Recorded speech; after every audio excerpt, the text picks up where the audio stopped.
I love it. Right, I've got you, Roy, and you can come along and sing with me.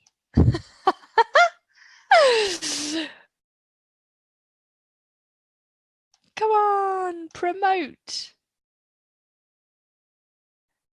And Roy should be pinging his way here to me. Come on.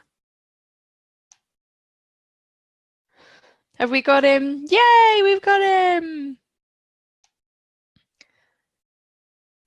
Unmute ya.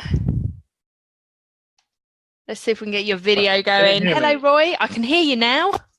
Yay! Yay!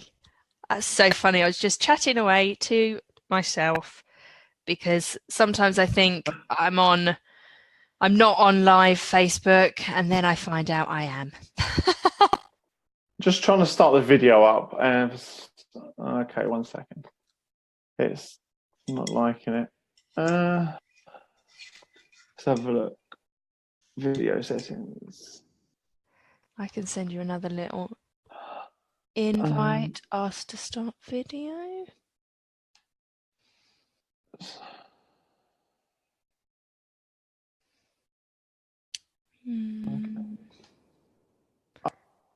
Start video. No, it's saying it won't. It won't. Okay. 1 second. Let me just see if it's something to do with the settings on the laptop. That's all right. I'll introduce myself, and then hopefully we'll get your video going. And then, yes, then we'll go with you. So my name is Jane Scanlon, and my business is Cherish, Transform, Upgrade.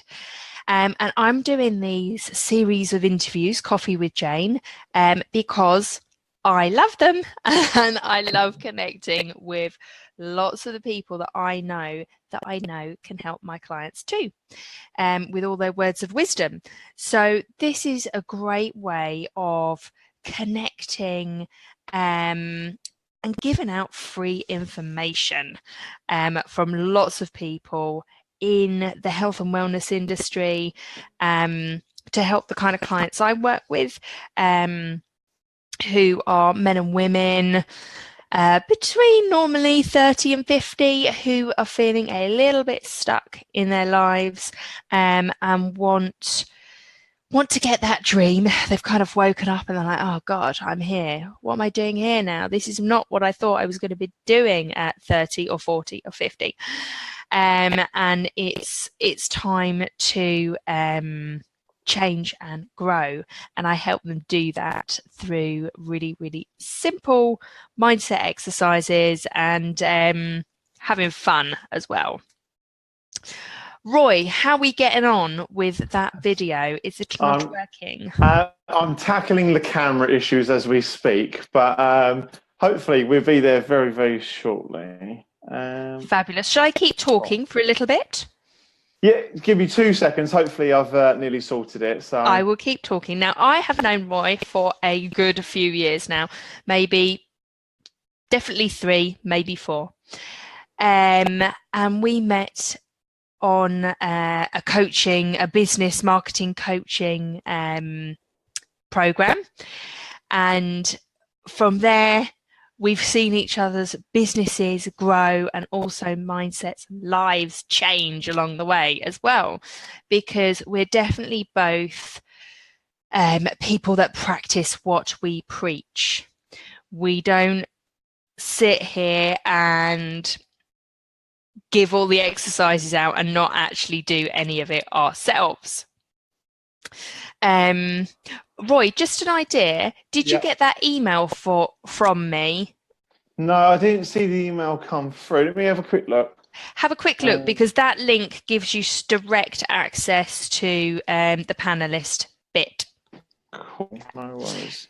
So today we are going to be talking about motivation. We are also going to be talking about mindset and how motivation and mindset can help you with your training, and it can help you with, sorry, I was just lost there, with your training and also your body image. because pretty much all of the stuff of getting going and actually staying committed and focused is all in our minds. So you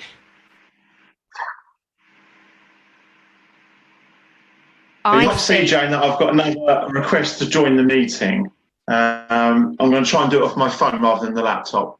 Okay, cool. Try that and I will look out for you. Technology is great, right? I know. I spent like an hour last night fixing this because it wouldn't connect to Facebook. Anyway, it's connected to Facebook, but now your video's not working. I know. Anyway, I know. It doesn't matter, and we will rock and roll with or without video. I will wait for you to link in on your mobile phone. And why is it not? It's always when you do a live video or something like that, it's like, no, not going to play today. No, of course.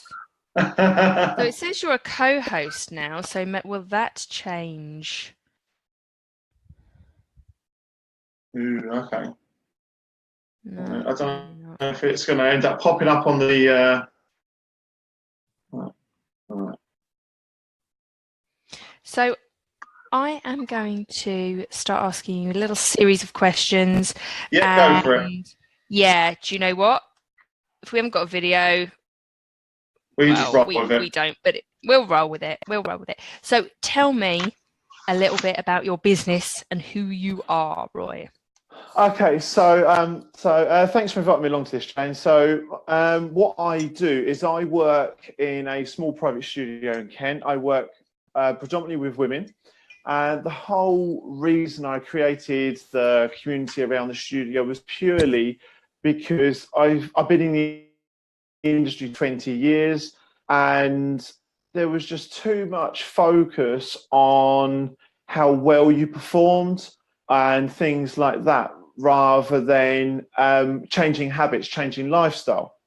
So over the last few years, what I've tweaked the business to do really is get away from the scales, get away from, we still use dress size a little bit because that directly relates to people, but getting away from measuring all the time. And measurements are good, don't get me wrong, but for the most of the people that go to most gyms or training studios or classes, they're not actually that bothered. What they really want, from what I've found, is that they want to feel a bit more body confident. They want to feel better in themselves. And in actual fact, they want to wake up not feeling like they've already done half a marathon before they even get out of bed. Like they want to wake up, they've got the energy to tackle the day, tackle the problems. And that has a direct link into how they think about themselves, feel about themselves.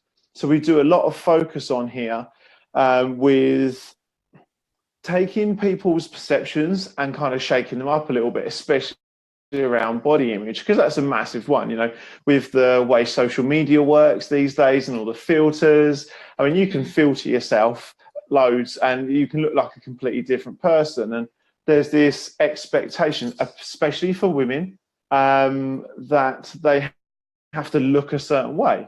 And it's really hard. You know, there's usually a lot of shame or guilt or just fear around if they put themselves out there as the real them, that people won't like them or that they will be embarrassed. And we have it a little bit in the studio where I'm really sweaty today, I'm really sorry. And people are just apologizing for doing what they came here for. Yeah. You know, so that's what we focus on a lot, is shaking up people's expectations and mindset really around how they should or shouldn't look. And getting them to kind of own that more actually around, well, how do you want to look? Definitely. And I mean, I see it as well in the different on Facebook feeds.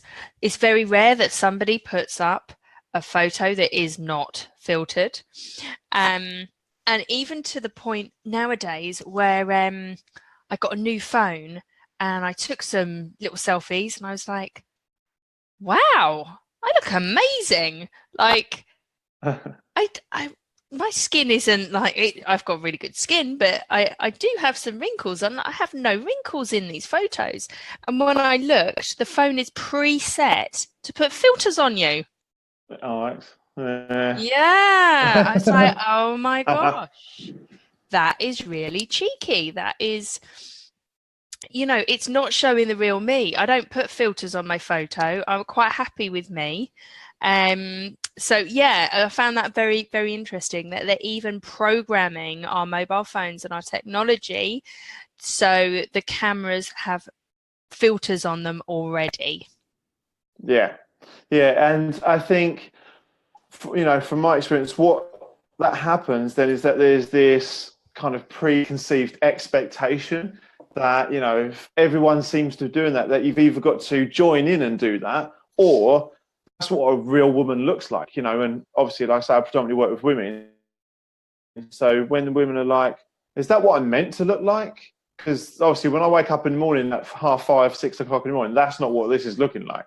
So they have a lot of conflicting messages, really, especially within media and stuff like that, about how they should or shouldn't be. And we try and tackle that a lot. Good, good.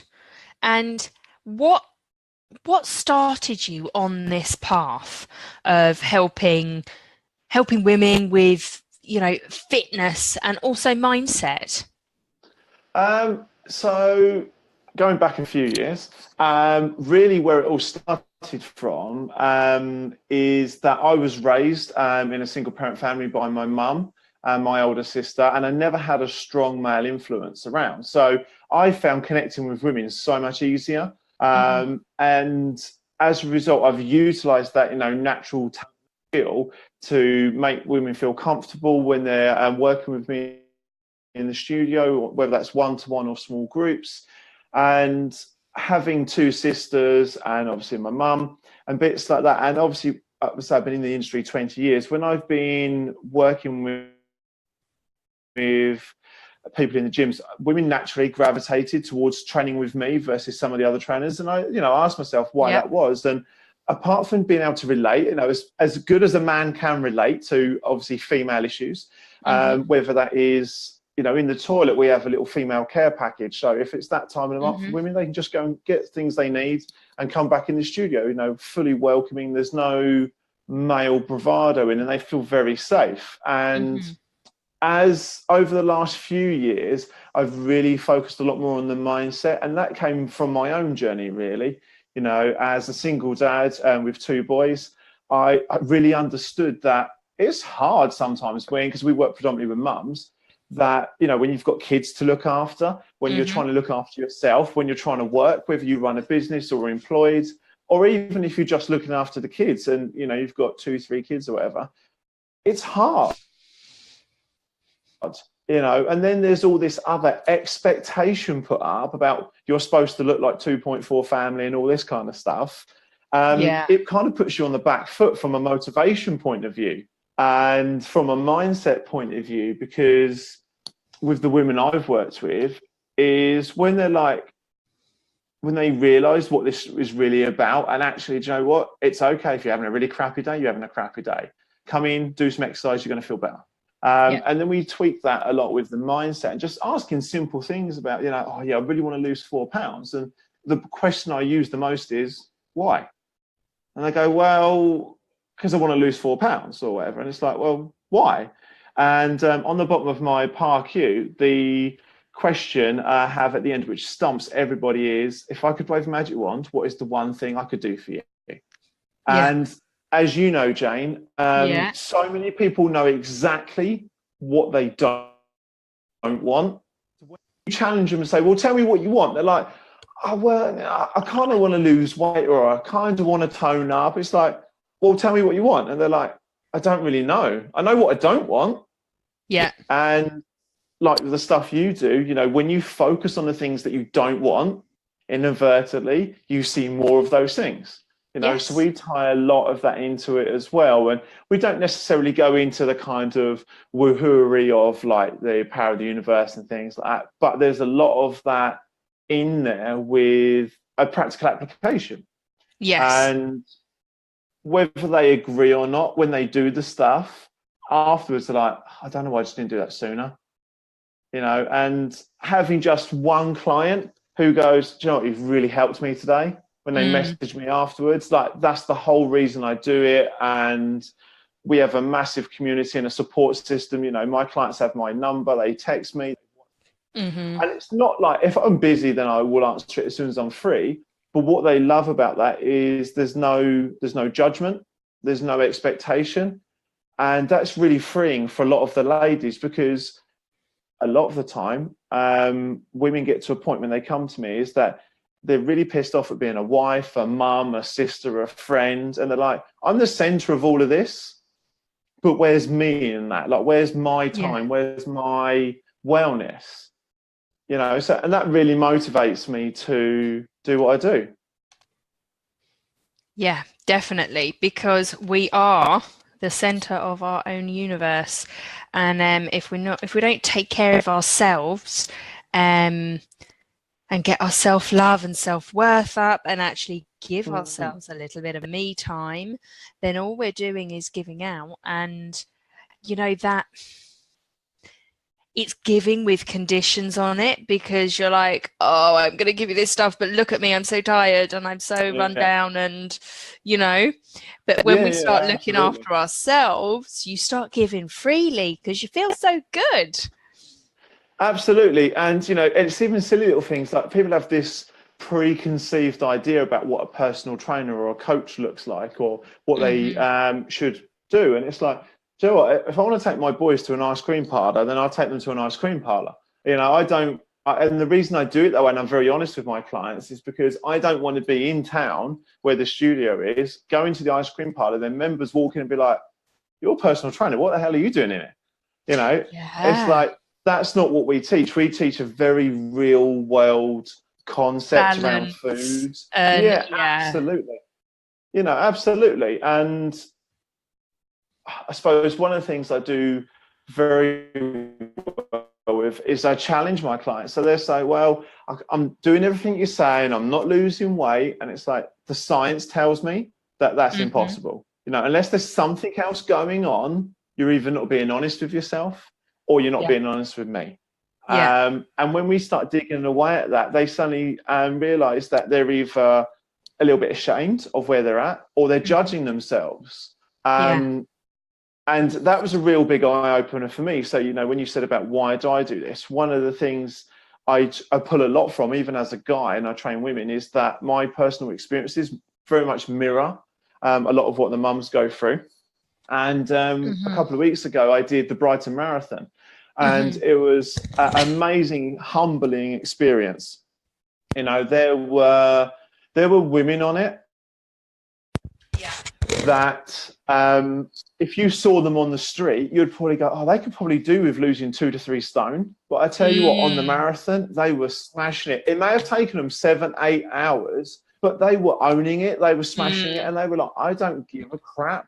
I'm going to do this. And yet there were guys would look at who were like natural runners, and they were like, the marathon had KO'd them by mile 10, and like they were just done. And it was such a humbling experience, and it really strengthened what we do here with fitness is for everybody, regardless of what you look like, because you're doing it. You're actually doing it. And I found that I was judging people a lot on the marathon to make myself feel better. So I'd see people that had stopped, and I was like, well, at least I'm doing better than them, or or this or that. And it was a really clearing experience in my head about what judgment looks like. And it really made me see what a lot of my ladies go through about how they judge themselves. Because, if you've got kids, there's always one mum who's tall, blonde, got the bum, got the leggings or whatever, looks amazing, and it's like 7:45 in the morning for breakfast club or whatever. And other people, most people will either be like, what bitch? Or they'll be like, I wish I looked like that. Do you know what I mean? And it's just a question, because no one knows what you've got going on. She may look a certain way on the outside, but you don't know what her life is about. You don't know what her journey is about. That just may be her only. Yeah, it is. And that, it's such a weird thing that how much we judge without meaning to. Like, we don't do it from a malicious point of view. We often do it to make ourselves feel better because we're not worse off than somebody else. So when ladies come in and they're struggling with their body image and that, I get them to look at things like, why is that? What is it you're judging yourself about? Or they go, well, I'm nearly 40 and I'm like, well, stop that there. There doesn't need to be another conversation because you're trying to justify a judgment. So yeah. Bingo. Good. We get a lot It's from good that, and stuff. we get a lot of success from that as well. Yeah. What's the one question people ask you? Oh, that's a hard one because the main question that people ask is, what do I need to do, and what do I need to eat to lose weight? Yeah. But what they're really saying is, I know what to do. I kind of know how to do it. I don't know why I can't. Yes, I like that, Roy. Because you know what? If you want to get copies of training programs by some of the top trainers in the world, Google that. It's free. Yeah. If you want some of the best nutrition plans all out there. Yeah. Google it because there will be people giving away 6-month nutrition programs for free because they can. Yep. So information is not the problem. Like, information's never been the problem. And nowadays, with all the technology, it is not the problem. Yeah. And as a result, it starts on Monday. I've actually created a 21-day program very simply and it answers that question of, I'm telling people what they say they want, which is the nutrition and the exercise, but I'm going to give them exactly what they need to make lasting change. And this is just to kickstart the 21 days, but it's tackling those mindset issues around, well, if I know what to do and it's easy enough to go and buy the stuff, the food and everything else, and I've got things like my fitness pal to track it and everything else, why am I not losing weight? And the reality is you're either cheating because you're judging yourself or shaming yourself. And that is where the key is to unlock it. So in April, I actually decided to change the way I coach and put a bit out on social media about how I'm going to coach. And it is about being a bit more open and honest with my clients about their struggles, their problems, but not to go, well, you can't do it because, you just haven't got the right mindset, but just to highlight the problem and then say, but here's a really few simple steps, a simple solution that you can do, and it will help shift. But you've actually got to understand why you want that shift. You don't need to know the how, you don't need to know when it's going to happen. It's just a case of why do you want the shift?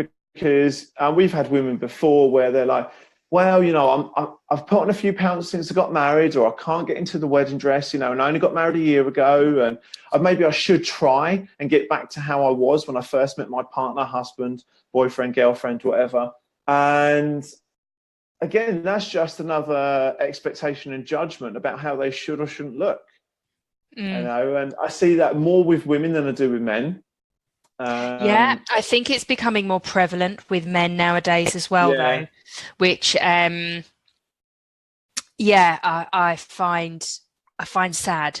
Let men stop it, and women, let's stop it too. And I think there's this perception of if they can't cope with everything, then they're weak, or they're not able to kind of keep up to social standards. But in reality, definitely. Social standards are a made-up thing. There is no real social standard, because if you're in one circle, you'll have a different social standard to other people.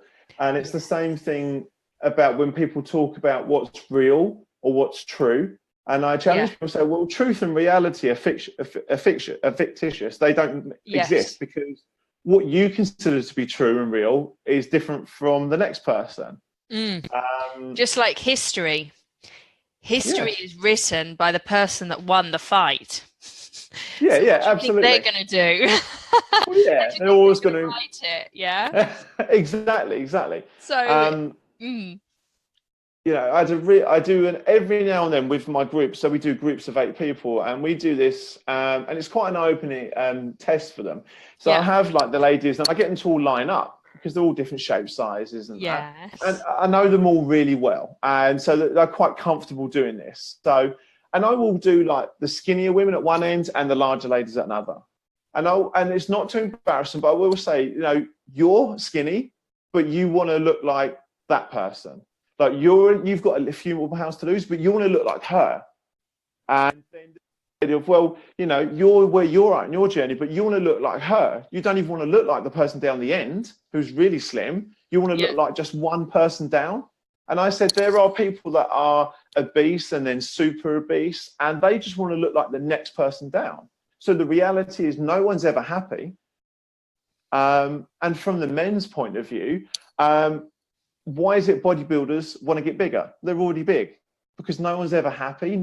And so this perception of I lose weight and I get happy, or I'm going to get bigger and I lose happy, or I'll get more toned, or I get a tight bum and I look happy, is just another thing to put in the way of really going, do you know what? I'm enough, and it's okay. And when I understand why I want this for me, I can have all of it. My weight loss journey, I was always, I say I wasn't always. I wasn't always a size 14 or 16, but I was for a very long time, from the probably mid-20s to 32. And at 32, I fell pregnant with my lovely little daughter. And before that, I was always like, I can never lose weight. I can never lose weight. Go out on the piss every weekend, eat pizza and all the rest of it with a massive hangover. No, of course I could never lose weight because I was eating rubbish with a hangover and I was drinking a heck of a lot of wine and shots and like whatever else. So of course my body wasn't losing any weight. And then when I was pregnant, I followed this really natural diet. No processed food, not even bread or pasta. It was like vegetables, fruit, proteins kind of thing. It was really basic, loads of water, no alcohol, obviously. I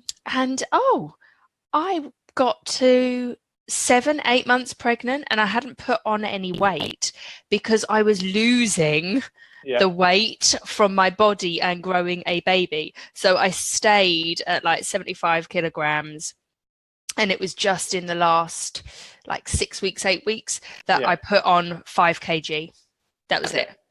And then when I had Scarlett, with walking with the buggy, that's the only, I didn't join the gym, didn't do anything. I just walked with the buggy and I was really happy. I had my lovely little bundle of joy and I was really happy and really proud.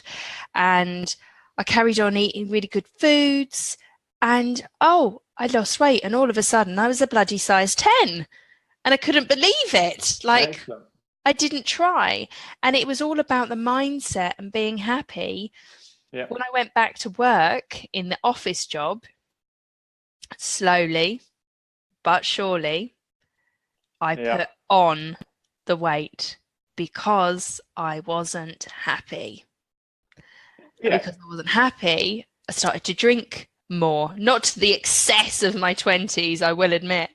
But the unhappiness didn't help my weight. It helped me to put on weight. And then nearly 2 years ago, I was back to 75 kilograms. And when I left that job and became full-time business owner and mum again, and not having to do all of the things that stressed me out, I was back down to a size 10 within about 3 months. Yeah. Yeah. simple changes again. And, you know, I know might be people who are going to watch this and they're thinking, yeah, but when you went back to work, you didn't have the time when you was like doing the mum thing at home. But a lot of it, like with the drinking or food or, you know, whatever it is, the question that we always ask is, what is it you're escaping from? Like, if you want to drink and you genuinely just want to have a drink because you actually enjoy it, great. Like, I'm all for that. If you're doing it because it's been a stressful day, a stressful week, if you're doing it because life feels a bit crappy right now and you want to have a little bit of escapism. Yeah, and the same with food. That's why I was doing it, Roy. Exactly. That's a totally different driver or motivator. Yeah, it is. It's the same, works in exactly the same way as when women go, I'm getting married in 18 months. I need to look like a supermodel for my wedding, you know? Yeah. And then they do nothing for a year. But feel really bad. Yeah. And then all of a sudden, 6 months before the wedding, right, this is it. I'm getting on it, because the driver, the motivator becomes more powerful than the driver to have the wine or the chocolate or the foods. And you know what? We always label chocolate and sweets and things like that as the bad guys. But if you overeat anything over a period of time, it's going to have the same effect, you know. So I don't want people thinking that, well, it's okay, I don't eat sweets or anything like that, because it's just food. Food is food. And it's all about those drivers and motivators. So when we do the mindset work with our ladies and the intention setting, which is really just committing to what you said you wanted, we look at what's actually driving that and what caused that, and their mood around that as well. And they suddenly start seeing patterns around, well, I did this at the weekend, but I felt this way, or I did that because I was just knackered and I needed to pick me up. You know, and until they change some of those things, then I mean, it's like the definition of insanity, isn't it? You know, keep doing the same thing over and over again, expecting different results. Yes. You know, and sometimes people don't even realize they're doing that. So, yeah. So what have you learnt that you wish everybody knew about like motivation, mindset, training, body image? What's the one thing that you would wish everybody knew that you could pass on right here and now? Oh, great question. Yeah. I think the reality is that people kind of understand that anything's possible, but they don't think it's possible for them, you know, and they're just to let go of, especially with mums, the guilt that if they're taking time out for themselves to get fitter, healthier, change their weight, whatever that looks like for them, don't feel guilty about doing it, because all that happens is the second your child, you know, my boys do this to me all the time of, where are you going, Dad? Oh, I want to go for a run. Yeah, but we've not seen you all week. And then all of a sudden, you know, there's that guilt sets in that you want to take a bit of time for themselves. Yeah. But the reason I say that, predominantly guilt and judgment, is because the second you look after yourself, the more love, the more relaxed attitude, the less stress you have to share with your loved ones, your friends, your family, your kids, because you've taken care of you first, which, as far as society is concerned, being selfish is a bad thing. And it's counterintuitive to be selfish, because I'm not talking from you know, everything for you and nothing for anyone else. But the second you're selfish to look after you so that you can give more, everything just falls into place, because your kids don't come home from school and they've got a stressed parent there because you've been run ragged all day. You feel good in yourself. So when they're like, I've got to make, you know, this massive castle for show and tell tomorrow and we haven't got anything in, what am I going to do? You're not like, well, I don't really know. So I suggest you go off and go on your tablet or whatever, because it's easy. Whereas we go, okay, cool, let's tackle this. Let's find a solution, because I feel good, therefore I can help you feel better. Yeah. You know, it's all about that sharing and caring, really. So good stuff. So how do you, as you know, my business is called Cherish, Transform, Upgrade. Yes. So how do you cherish yourself? So, and this is a battle, you know, sometimes as well. Sometimes I go days and I think, oh, I feel rubbish, and then I suddenly realise that I've stopped doing some of the things. So something I do every day is I count my blessings every morning, which means that I look at what happened yesterday or what have I got coming up today that I feel truly grateful for. Gratitude is massive when it comes to putting you in a good mood. You know, forget all the spiritual side and the woohoo of it all. Like, just being appreciative of where you're at and what you've got puts you in a better mood straight away, you know, from a psychological, biological point. And the other thing I make sure I try and do, and this doesn't work every day, but I take 5 minutes and I just breathe. You know, so that's how I get to cherish and nourish myself. And because it takes me out of that emotional element that I've probably got into, and I'm like, oh, I don't know how this is going to work, or that's going to work, or I haven't got time to train. And I just take myself out, breathe, and then when I come back to it, most of the time it's nowhere near as bad as I thought. Yeah, totally. Breath work is some of the most powerful you know, techniques out there to de-stress and to just take a massive step back from whatever's stressing you out. Just breath work, and it's free and it's available to us every second of the day. Yes. So yeah, I'm glad you brought that up. It's something I love teaching and passing on that bit of knowledge, and that there are so many different types of kind of breathing techniques, but just sitting and slowing down your breath and focusing on it, that's all you need to do. Yeah, and it's massive, so it yeah, is it's great. Yeah, totally. So how have you transformed, Roy?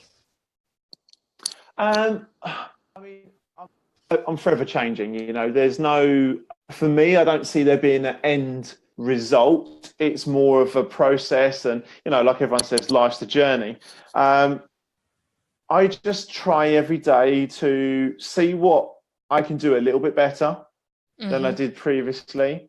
And I just try, for me personally, I like to try and challenge myself. So part of my transformation is getting out of, not necessarily getting out of my comfort zone, but finding things that I'm not usually comfortable doing.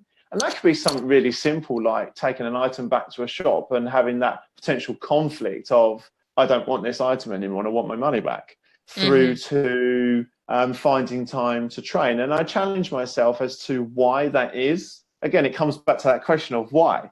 You know, why is that? And most of the time it's all made up in my own little world, in my own little head. So my biggest transformation is asking myself why a lot more. And that has helped me grow the business. That's helped me become a better dad. And looking after myself, then the best thing I ever did for my children was realize that they don't need anything from me except me to be me. And yes, that's beautiful. The more I can be me, the more I can be them. Yeah. You know, I don't need two mini me's running around. What I need is two individuals that feel happy and confident in their own right. You know, and that's, you know, for me, that's been my biggest transformation. And that helps so much within the business because I work predominantly with mums. And it helps me to understand the struggles they go through. Yeah. Brilliant. Perfect. And how have you upgraded your life? So, well, I do it in various different ways. And like you know, I've had different coaching. I've been invested in different coaches. And I really find the benefit in that is not because of, it's not so much that they necessarily have all the answers, but they're able to put a different perspective on it. They don't have the emotional connection. So the biggest thing about having a coach, and this is what I say to my PT clients, my class clients, and the why I do what I do, is because I don't have all the emotional baggage that goes with your problems. So I can see it very differently. And for me, that's just been, you know, really upgrading, working with different coaches, gaining those different experiences. And I use those within my own business. The stuff that I've learned, I get to use in my own business and help other people when I pay it forward. So that's, for me, that's probably been the biggest life upgrade, is investing in me. Brilliant. Yeah, it rolls back to the cherishing yourself, doesn't it? Yeah, Yeah. completely. Are there any words of wisdom you would like to give to the viewers now about cherishing and upgrading and motivating yourself and that kind of stuff Yeah. before we go? I think just really simply, and it's something that I struggle with sometimes on a daily basis, sometimes multiple times in a day, because, just relax. No one's actually got it figured out. They just look like they have. And in actual fact, if you had a good look at their life, you can see that half the time it's like, the whole duck thing, calm on the top and legs going underneath. Yeah. So just relax. No one's got it figured out. You're doing a great job. Yes. Good. Thank you, Roy. It's been an utter No pleasure worries. having you on. Thank you for inviting me. Next time we'll have videos sorted. Yeah, yes. And everyone can see you. But yeah, I think that's really going to help the members. And just we're echoing the same message here that Completely. give yourself a break. The amount of times I've said that recently to people, I think you need to cut yourself some slack here. You're the only person that's actually beating yourself up right now. Yeah. Not anybody else. And we all have ups and downs, ebbs and flows. Yeah. We have bad days, we have good days. And like you said, for me, it's just keeping that mini daily ritual going, which could be as simple as 5 minutes breathing a day. 5 minutes slow breathing a day. It could mean a whole miracle morning hour, whatever feels good to you. But do something for yourself and for your mindset and your body a day, definitely. Yeah, 100%. Totally agree. Okay, Roy. Now, what we'll do is once this is saved, I'm going to put your details underneath. So if people want to reach out to you, they can. And they can like your Facebook page. And then I will get this up onto YouTube as well. So you can share. Brilliant. Thank you. All right. Fantastic, Roy. See you. Bye. Take care. Bye. Take care.